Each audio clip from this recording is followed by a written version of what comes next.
Well, hello, everyone. I am Matt Williamson. And hey, the Steelers win another, right? Nothing to it. Crazy season, crazy team right now. They're finding ways to win. Give them all the credit in the world.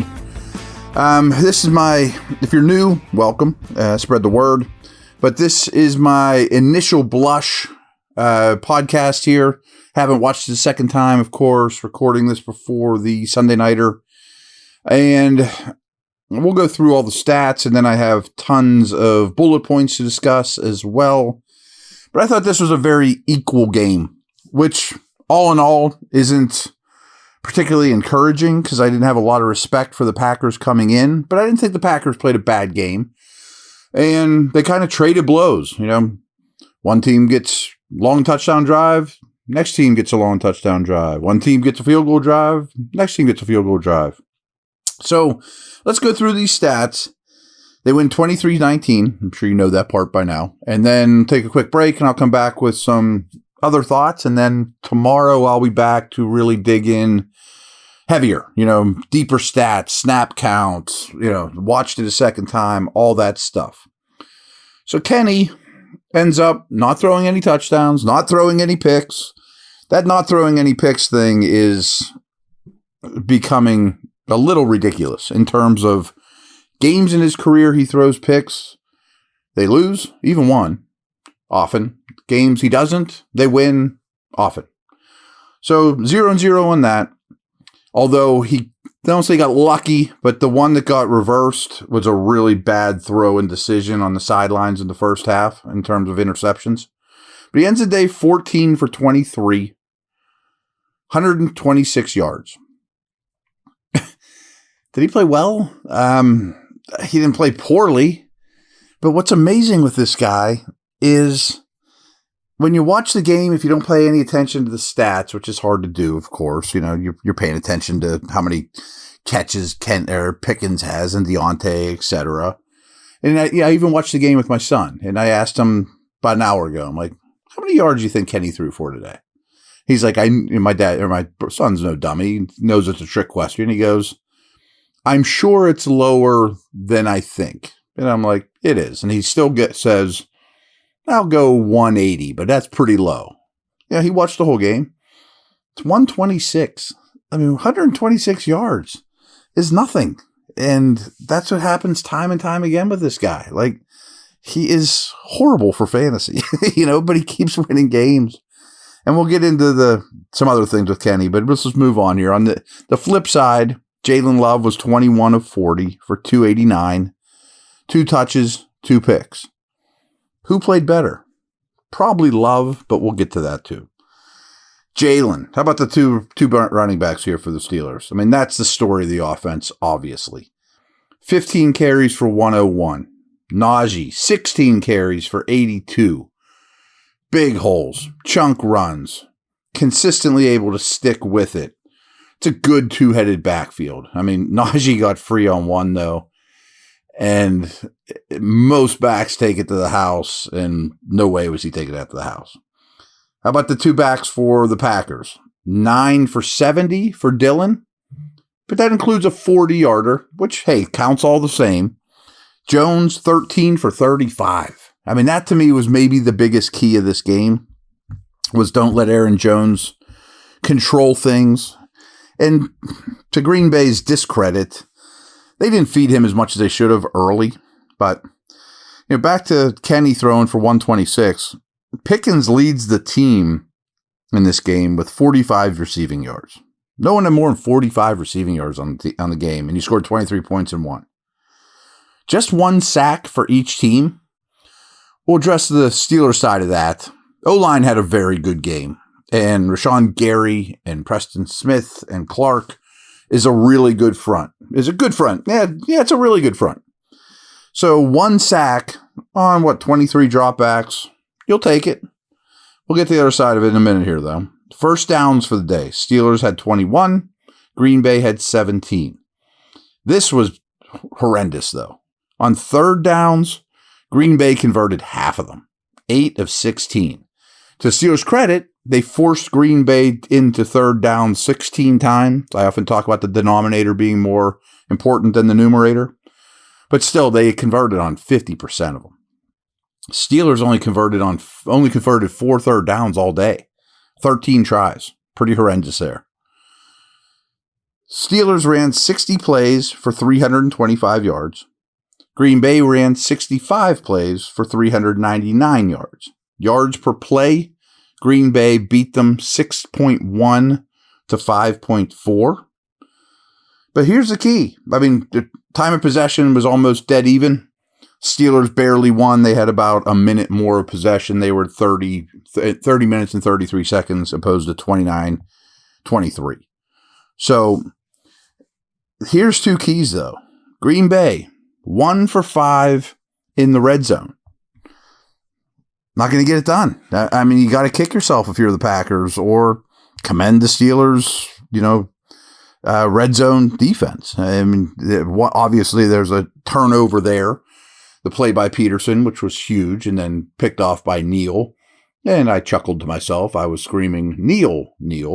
But he didn't. He took the ball out. Still a humongous game. 2 turnovers to 0, too. I mean, that's the fine line the Steeler team lives with. And they got the better of those 2 situations. 1 for 5 in the red zone, 2 turnovers to 0. Stuff's huge. All right, I'm going to take a quick break, and then I got a lot of stuff to discuss here.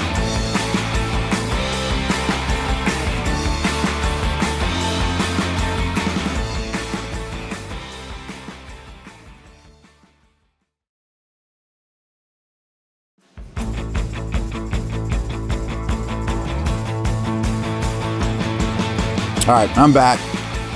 So, first off, your Pittsburgh Steelers are 6-3. They're 6-3. They've won double the amount of games that they've lost. And here it is, mid-November. Just a fact. Now, I got some bad things here, of course. Really poor pass rush today. I didn't see that coming at all.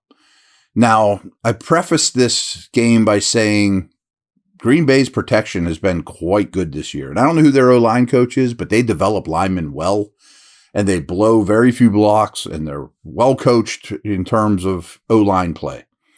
But I thought the Steelers' pass rush would rule the day. And in fact, it let you down. Now, this gets exacerbated times a million gajillion because with Minkah out, Holcomb out, losing Alexander, horrendous back 7 of this defense now. And that's not going to change except for the addition of Minkah sooner than later, you hope.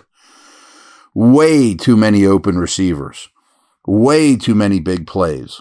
Longer developing routes, though, where if you had a pass rush, it would have been slightly more palatable. So you thought your front, basically your front 4, would win. And in this circumstance, I can't say I have a problem with the back 7 losing, but the back 7 is horrendous, like worst in the league now. I mean, that bad. All those big plays allowed. I mean, but the secondary was bad before the injuries. I mean, it was Minkah, a really promising Porter, and a bunch of kind of jabronis, to be honest with you. I mean, I've said this before. Trice and Rush don't count because they're total incompletes. But when you look at next year's defensive backfield, Minkah and Porter are the only ones that I'm, counting on at all, or definitely bringing back. So that was horrible all year. And then you lose your linebackers, of course, which that's just crap happens, Wallace gives up both early touchdowns. I mean, they were picking on Wallace, as why wouldn't you? I mean, not only do I think he's not a starting caliber corner, I don't know if Levi Wallace is going to be on an NFL team next year. I mean, it's that bad. So these aren't really in any order. They're just bullet points. 0. I mean 0 middle of the field passing by Pickett. We can blame Canada. Canada's done a pretty good job the last couple of weeks, by the way. I think this is just who the quarterback is. I don't know if it's fear or what the deal is, but he does not throw in the middle of the field. I just pulled up his pass chart. You can find it on NFL.com. Between the hashes, which is a small area, 0 attempts. 1 attempt in between the numbers past the line of scrimmage. 1. I mean, it's a hard way to live. And it's a very short, condensed passing game, which I excused when he had brutal ribs, but that was a long time ago. I'm sure they still hurt. I mean, hey, it's not my ribs. But if you're out there, you have to attack the middle of the field. So over their last 2 games, the Steelers, Titans, and Packers, which not a murderer's row, but still they've averaged 5.4 yards per play when you combine those 2 games. It's really good. It's really good. And it stems with their running game. 205 yards on the ground. And I know Canada, you're going to kill for the middle of the field passing stuff, but the O-line or the running game is really gelling, and it's looking a lot like last year's, if not better.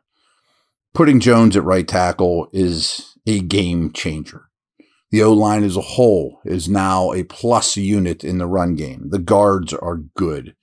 The scheme is good. A lot of pulling, as I've talked about a lot of getting linemen in space, especially Jones and the guards, because they're athletes. They're not liabilities. Jones is a dude. 2 RBs deserve their amount of credit too. Jaylen Warren is really hard to tackle. He gets small. He runs with a great aggression. Harris is an odd runner. I mean, but he's effective and he's very different than Warren. I don't know if it's good or bad, but all the hand fighting Harris does. I mean, he's like boxing out there with his hands and pushing people and jumping over them. And it's just an odd style, but he's no fun to tackle either. Kenny actually scrambled in a key situation to help the run game and to move the chains. He's done that so little this year. It makes no sense to me. But Harris and Warren combined for 183 rushing yards and both scored. That's the formula. Over their first 2 drives, Steelers' first 2 drives, we all know about the slow start. And it's funny because Green Bay was the slowest starting team in the league, and even worse than the Steelers coming into us, but that's not how this game went. But over the course of the Steelers' first 2 drives, they ran 20 plays and scored 2 touchdowns. First 2 drives coming out of the bat, 20 total plays, 14 points. Mentioned the red zone, mentioned the turnovers before in the first half of this podcast. Steeler red zone turnovers created. They continue. Again, hard way to live. Maybe Austin is doing a tremendous job of scheming things up in the red zone and throwing curveballs and being very unpredictable with his coverages. But they continue to get red zone turnovers created by the defense. And a heck of a play by Patrick Peterson on that, no doubt. So I mentioned the Dillon 40-yard run, and that exists. I'm not a big fan of if we take this run out, then blah, blah, blah, blah, blah. But I think it is kind of telling. He had a 40-yard run, but other than that play, he and Jones combined for 65 yards on 21 carries. Like their running success rate was horrible. Green Bay's. Steelers D was great.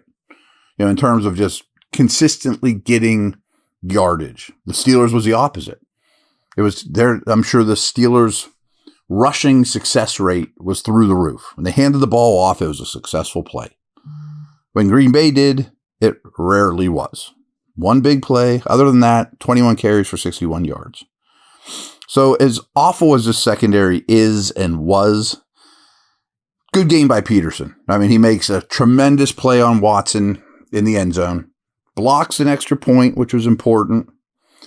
I didn't, again, first blush, did not see him picked on. I think they had many other fish to fry, especially Wallace. But Peterson might be turning a corner, bright spot. That seems weird for someone his age, but might be feasible.